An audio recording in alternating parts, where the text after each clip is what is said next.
Study IQ IAS, आपका selection हमारा mission. Hello, आप सभी का स्वागत है स्टडी IQ पे। नमस्कार, मेरा नाम शेखर चौधरी है। आज हम जिस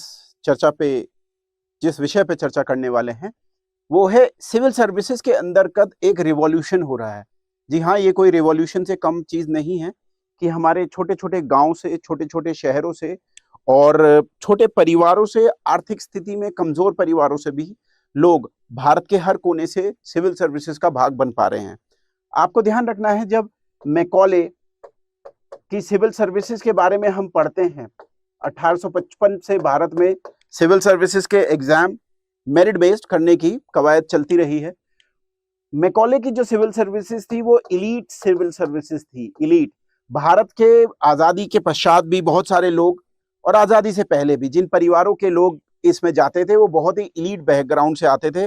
वो ऐसे नहीं थे कि कोई टेम्पो चलाने वाले, रिक्शा चलाने वाले, या फिर फलों की सब्जी का ठेला लगाने वाले, या अन्य खेतीहर मजदूर, मनरेगा के मजदूर जैसे बच्चों के जैसे परिवारों के बच्चे कभी भी आ भी सकते थे इन सिविल सर्विसेज में।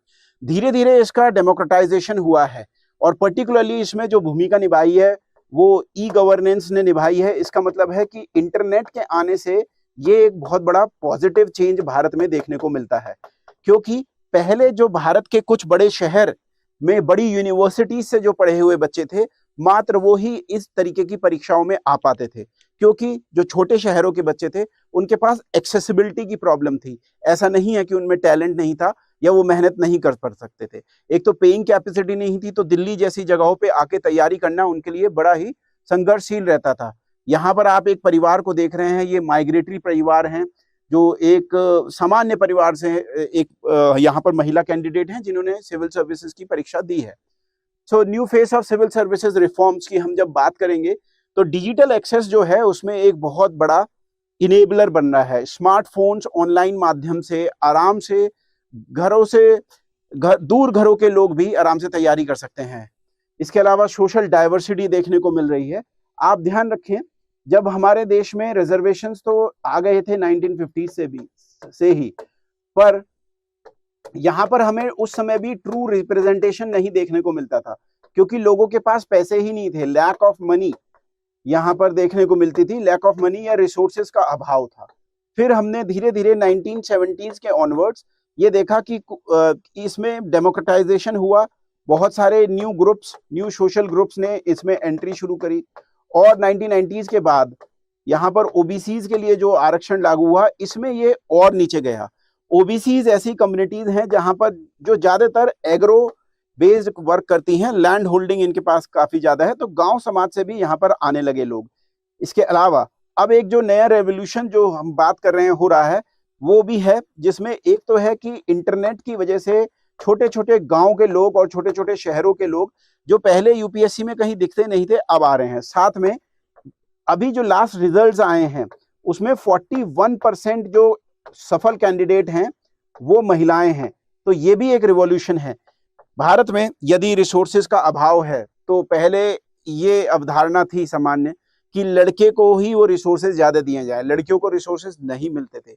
पर जब से सिविल सर्विसेज की तैयारी में ऑनलाइन प्लेटफॉर्म्स की भूमिका ने अपनी भूमिका निभाई है, वहां पर हम देखते हैं कि बहुत सारी बच्चियों को भी अब ये एक्सेसिबिलिटी है। यही कारण है कि धीरे धीरे जो परसेंटेज ऑफ सिविल सर्विस में महिलाएं हैं उनका ये परसेंटेज बढ़ रहा है।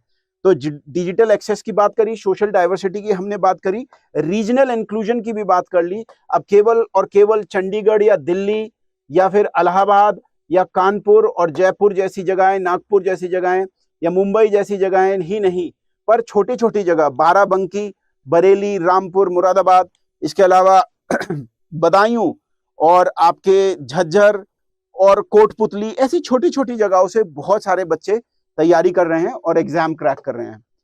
सो फ्रॉम इलीट टू इंक्लूसिव, जैसे मैंने बताया सिविल सर्विसेज हमेशा अर्बन इलीट्स के द्वारा डोमिनेटेड थी। ट्रांजिशन हुआ है यहाँ पर। प्रेजेंट डे में एक नया एडमिनिस्ट्रेटिव फ्रेमवर्क देखने को मिल रहा है। अब ये सिविल सर्विसेज के लिए क्यों महत्वपूर्ण है? ये इसलिए है क्योंकि जब आपका रिप्रेजेंटेशन होगा, सो जो ये लोग हैं डेफिनेटली अपने साथ अपनी जो ग्रोइंग अप है, ग्रोइंग एज में जो इन्होंने सीखा है, जो इन्होंने प्रॉब्लम्स को देखा है उस पर अच्छी तरीके से फोकस कर पाएंगे। तो ऐसा नहीं है कि कुछ आपके वीआईपी डिस्ट्रिक्ट्स जो हैं केवल वहां पर ही विकास होगा, छोटे शहरों की और छोटी जगहों की जो समस्याएं हैं उनका निवारण होगा। साथ में जब आप सोशल ग्रुप्स का रिप्रेजेंटेशन देखते हैं, चाहे वो शेड्यूल कास्ट हो, शेड्यूल ट्राइब हो, अदर बैकवर्ड क्लास कम्युनिटी हो, ईडब्ल्यूएस कम्युनिटी हो या फिर विमेन हो, तो ज्यादा इस तरीके की समाज के लोग अपनी समाज का जो समस्याएं हैं उनको सफलता से ढंग से निर्णय करने में सफल रहेंगे। सो प्रधानमंत्री मोदी जी का जो विजन है वो यही है कि हमें सिविल सर्विसेज को रिफॉर्म करना है और परफॉर्मेंस ओरिएंटेड रूल बेस्ड से हमें रोल बेस्ड सिविल सर्विसेज बनानी है। और जो मिशन कर्मयोगी है, आपको पता है ये क्या है, भारत की जो सिविल सर्विसेज है उसको उसकी कैपेसिटी बिल्डिंग के लिए है, उसकी क्षमताओं को बढ़ाने के लिए है। यहाँ पर पर्टिकुलरली है कि हमें rule based to role based service बनानी है। केवल और केवल नियम कानून के जाल में जो सिविल सर्वेंट सेल्फ एग्रेडाइजिंग काम करते रहते हैं उससे बियॉन्ड जाके और ट्रांसफॉर्म करना है, हमें इंक्लूसिव एडमिनिस्ट्रेशन बनाना है, वाइडर पार्टिसिपेशन करनी है। सो टेक्नोलॉजी एक ग्रेटर इक्वलाइजर है, जैसे कि रिजर्वेशन भी एक इक्वलाइजर है, डेमोक्रेसी भी एक इक्वलाइजर है। जो ट्रेडिशनल इनइक्वालिटीज हैं उन सबको टेक्नोलॉजी के माध्यम से या डेमोक्रेटिक पार्टिसिपेशन के माध्यम से दूर करा जा सकता है। सो पहले माइग्रेशन दिल्ली करना पड़ता था, कोचिंग लेनी पड़ती थी, एफ्लुएंट फैमिलीज ही कर पाती थी, अब सबके लिए ओपन हो गया है। सो आपका स्वागत रहेगा सिविल सर्विसेज की। यदि आप तैयारी कर रहे हैं तो आप यहाँ पर पब्लिक एडमिनिस्ट्रेशन के विषय को चुन सकते हैं। आपको जाना है यूपीएससी के लाइव यूपीएससी में स्टडी आईक्यू में, और वहां पर यूपीएससी के जो ऑप्शनल हैं उनको स्क्रॉल करना है। तो आपको यहाँ पर दिखेगा बैच पब्लिक एडमिनिस्ट्रेशन का। पब्लिक एडमिनिस्ट्रेशन के बैच, नया जो बैच है वो 10 मई से प्रारंभ हो रहा है आपके लिए। सिविल सर्विसेज की तैयारी के लिए सिविल सर्वेंट्स क्या कार्य करते हैं, आईएएस आईपीएस की भूमिका क्या रहती है, डीएसपी एसडीएम की भूमिका क्या रहती है, इन सभी विषयों के बारे में आप पब्लिक एडमिनिस्ट्रेशन ऑप्शनल में पढ़ते हैं। तो ये आपके लिए तैयारी के लिए बहुत अच्छा रहेगा। आप मेरे बारे में जान सकते हैं, यहाँ पर डेमो लेक्चर्स को देख सकते हैं, कोर्स कंटेंट को देख सकते हैं, और यहीं से आपको एडमिशन भी सुनिश्चित हो जाएगा। प्राइसिंग यहाँ पर याद रहे, ये जो आपको प्राइस दिखाई दे रहा है यहाँ पर, इसको आप बहुत डाउन कर सकते हैं, केवल 14,999 कर सकते हैं यदि आप कोड का इस्तेमाल करेंगे, SC लाइव कोड, जो मेरे नाम के इनिशियल्स हैं शेखर चौधरी।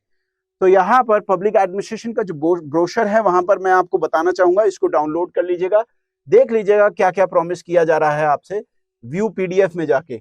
और यहाँ पर आपको 2 पर्टिकुलर टाइप के एडमिशन लेने के लिए गोल्ड और प्लैटिनम बैच दिख रहे हैं।